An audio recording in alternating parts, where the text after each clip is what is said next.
చెప్పండి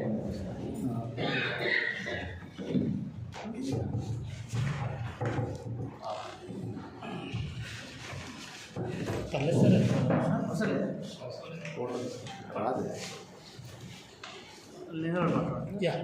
ఈ program national human rights council NGO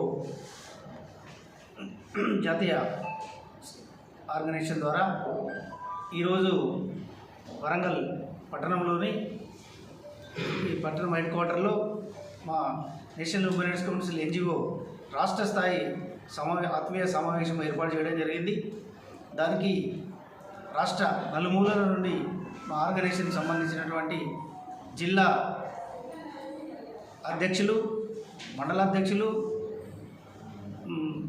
ఉత్తర తెలంగాణ సంబంధించిన జోన్ అధ్యక్షులు, అన్ని మహిళా సభ్యులు అందరూ పెద్ద ఎత్తున హాజరైనరు. మేము organization national human rights council అనేటువంటి ఎన్జిఓ ఆర్గనైజేషన్ మేము గత ఏప్రిల్ మాసంలో మేము రిజిస్ట్రేషన్ చేయడం జరిగింది ట్రస్ట్ యాక్ట్ ద్వారా. దానికి సంబంధించినటువంటి మేము ఒక 18 ఆబ్జెక్టివ్స్ తోటి మా యొక్క ఆర్గనైజేషన్ను మేము ఒక డీడ్ రిజిస్ట్రేషన్ తీసుకోవడం జరిగింది.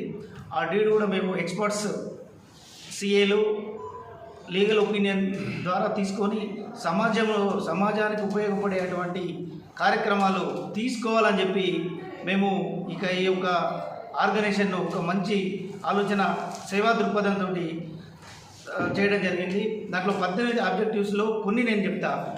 మనకు ముఖ్యంగా మానవ హక్కులకు సంబంధించినటువంటి హక్కులు ఎక్కడ జరిగినా, హక్కులకు ఎక్కడ భంగం జరిగినా, ఎక్కడ నష్టం జరిగినా మేము అక్కడ మా ఒక ఆర్గనైజేషన్ సభ్యులు ఆర్గనైజేషన్ ద్వారా పోయి వాళ్ళకు ఎవరికైతే నష్టం జరిగిందో, ఎవరికైతే హక్కులకు భంగం జరిగిందో వాళ్ళ తరఫున, వాళ్ళ పక్షాన సభ్యులు, మా యొక్క ఆర్గనైజేషన్ సభ్యులు వెళ్ళి దానికి సంబంధించినటువంటి కార్యక్రమాన్ని చూసి అక్కడ వాస్తవం అయితే దాని మీద సంబంధిత అధికారుల దృష్టికి తీసుకువెళ్ళి ఆ సమస్యను మేము ప్రభుత్వానికి, ప్రజలకు మధ్య అనుసంధానంగా ఉండి మేము పరిష్కరించేటువంటి ప్రయత్నం 100% చేస్తాం. ఎలాంటి లాభాపేక్ష లేకుండా సర్వీస్ ఓరియంటేషన్ అనేటువంటి ఒక గొప్ప దృక్పథంతో మేము ఈ యొక్క కార్యక్రమాన్ని తీసుకోవడం జరిగింది. మేము గతంలో కూడా మాకు ఈ యొక్క దీంట్లో ఒక ఆలోచన విధానం ఉన్నటువంటి వ్యక్తులం కాబట్టి మేము దీన్ని పూర్తిస్థాయిలో తీసుకున్నాం. మేము 18 ఆబ్జెక్టివ్స్ తీసుకున్నాం. దాంట్లో మాకు మహిళా సాధికారత, మహిళలు, మైనర్ బాలికలు, విద్యార్థులు, తర్వాత డ్రగ్స్ పైన, తర్వాత ఈ యొక్క పర్యావరణ పరిరక్షణ మీద ఇంకా చాలా కార్యక్రమాలు మేము తీసుకోవడం జరిగింది. మేము ఎక్కడ కూడా ఆర్గనైజేషన్ ఎక్కడ కూడా మేము ఒక సీక్రెట్గానో ఒక 4 గోడల మధ్యలో చేసేటువంటి వ్యవస్థ కాదు మాది. మేము ఓపెన్గా మేము ఇక ఆర్గనైజేషన్ నడుపుతున్నాం, నేషనల్ లెవెల్లో నడుపుతున్నాం. మాకు ట్రస్ట్ యాక్ట్ ద్వారా మాకున్నటువంటి ఏదైతే రిజిస్ట్రేషన్ డీడ్ ఉందో ఆ డీడ్ క్రమంగానే, ఆ డీడ్కి అనుగుణంగానే ఏదైతే మాకు ప్రభుత్వం ఏదైతే ట్రస్ట్ యాక్ట్ ద్వారా మాకు రిజిస్ట్రేషన్ ద్వారా సంక్రమించినటువంటి ఆ అధికారాలు, హక్కులు ఏవైతే ఉన్నాయో ఆ హక్కులకు లోబడి మేము ఆ ఆర్గనైజేషన్, మా సభ్యులంతా మేము పనిచేయడానికి నిర్ణయించుకొని పనిచేయడం జరుగుతుంది. మాకు ట్రస్ట్ డీడ్ ద్వారా మా యొక్క అబ్జెక్టివ్స్ ఏదైతే ఉందో, మా ట్రస్ట్ డీడ్ ఏదైతే ఉందో అందులో సీరియల్ నెంబర్ 17 ఎవరైనా చదువుకోవచ్చు. మా యొక్క వెబ్లో మా యొక్క వెబ్ ఉంది, ఆ వెబ్లో కూడా ఎవరైనా తీసుకోవచ్చు.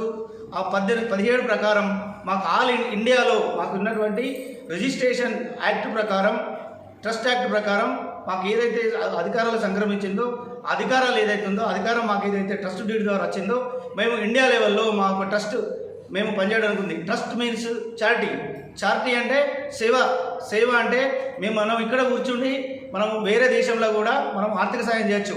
అక్కడ ఏదైనా నష్టం జరిగినా, కష్టం జరిగినా మనం ఇక్కడ నుంచి వెళ్ళి మన మ్యాన్ పవర్ మనం పోవచ్చు.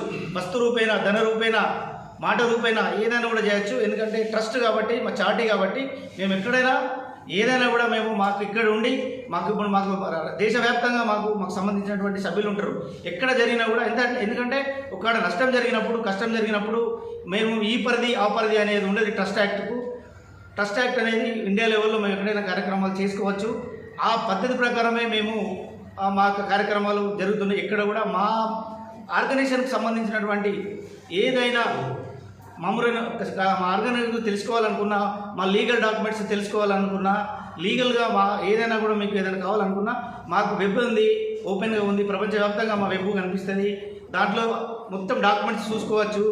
మా ఫోన్ నెంబర్లు, సెల్ నెంబర్లు కూడా మా సభ్యులే, నాది, మా రాష్ట్ర అధ్యక్షుడిది, మాకు సంబంధించిన అధ్యక్షులు కూడా ఉంటాయి. ఎవరైనా కూడా మాకు 24 గంటలు ఎప్పుడు ఫోన్ చేసినా మేము అందుబాటులో ఉంటాం, దానికి సంబంధించింది చెప్తాం.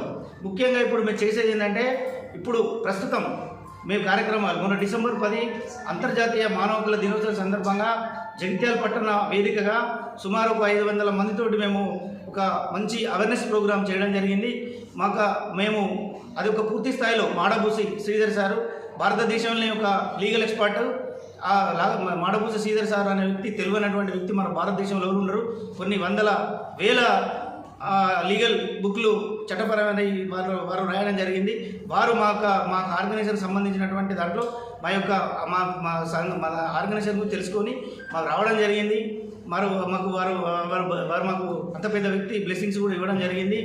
రెండవది ఏంటంటే, ఇప్పుడు ఈ మధ్య కాలంలో మా ఆర్గనైజేషన్కి సంబంధించినటువంటి ఈ మధ్య కాలంలో చాలా కార్యక్రమాలు చేయడం జరిగింది.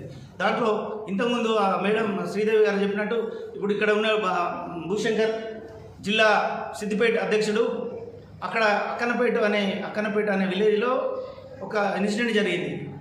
ఉపాధి హామీ పనికొస్తే అక్కడ ఇద్దరు కూలీలు దుర్మరణం పాలయ్యారు, చనిపోవడం జరిగింది.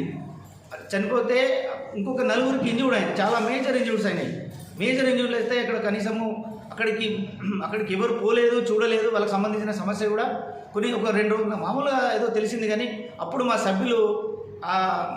సభ్యులు మన ఆదేశాల మేరకు అక్కడ ఉన్నటువంటి వాళ్ళు మానవతా దృక్పథంతో మా జిల్లా అధ్యక్షుడు భూశంకర్ గారు వారి ఒక టీమును తీసుకుని వెళ్ళి ఎక్కడైతే ఇన్సిడెంట్ జరిగిందో, ఏ రకంగా జరిగింది ఏంటని పోయి వారు పరిశీలించి చూసి అక్కడ ఏం జరిగింది అనే దాని మీద మళ్ళీ వాళ్ళ కుటుంబ సభ్యుల దగ్గరికి పోయి వాళ్ళని కూడా తెలుసుకొని, అక్కడ నుండి రెవెన్యూ డివిజనల్ అధికారి గారి దగ్గరికి పోయి, ఎంపీడీఓ ఏపీఓ గారి దగ్గరికి పోయి పూర్తి పూర్వాపరాలు తెలుసుకొని, అసలు ఉపాధి హామీ చట్టంలో ఏముంది, ఉపాధి హామీ చట్టంలో ఏ రకమైనటువంటి రక్షణ కల్పించాలనే దాని మీద వాళ్ళు మాట్లాడి, దానికి సంబంధించిన గైడ్లైన్స్ మాట్లాడి, అక్కడ నుండి వాళ్ళు అధికారుల దృష్టి తీసుకుపోయి ఆర్డీఓ గారికి రిప్రజెంటేషన్ చేసి వాళ్ళకు ఆర్థిక సాయం చేసి, వాళ్ళకు ఎవరైతే ఒక వ్యక్తికి కాలు మొత్తానికి తీసేయడం జరిగింది.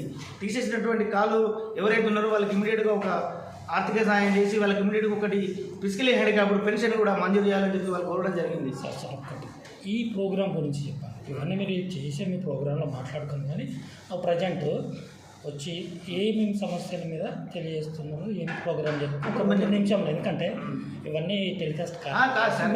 చెప్పేది ఏంటంటే, మీరు చెప్పేది మేము చేస్తాం, మీరు చెప్పేది టెలికాస్ట్ చేస్తాం. మేము చెప్పేది ఏంటంటే, స్వచ్ఛంద సంస్థ అనేది ఈ విధంగా హ్యూమన్ రైట్స్ అనేది మేము చేస్తాము, మీరు మాట్లాడేది టెలికాస్ట్ చేస్తాం. ఇవన్నీ చెప్పలేం కదా. మెయిన్గా ఈరోజు జరిగింది ఏంటిది, ఏమేమి సమస్యల మీద మేము ముందుకు వెళ్తున్నాం అనేది హక్కులకు సంబంధించిన దాంట్లో ఎక్కడ మానవ హక్కులకు ఉల్లంఘన జరిగినా, మానవ హక్కులకు ఎక్కడ భంగం కలిగినా, హక్కులకు సంబంధించినటువంటి ఎక్కడ అవినీతి ఎక్కడ జరిగినా మా సంస్థ ముందుంటుంది, పనిచేస్తుంది. ఎక్కడ ఇన్సిడెంట్ జరిగినా, ప్రాణ నష్టం జరిగినా, ఎక్కడ జల కాలుష్యం జరిగినా అన్నిటికీ మేము ముందుకు పోయి పనిచేయడానికి ఆర్గనైజేషన్ సిద్ధంగా ఉంది.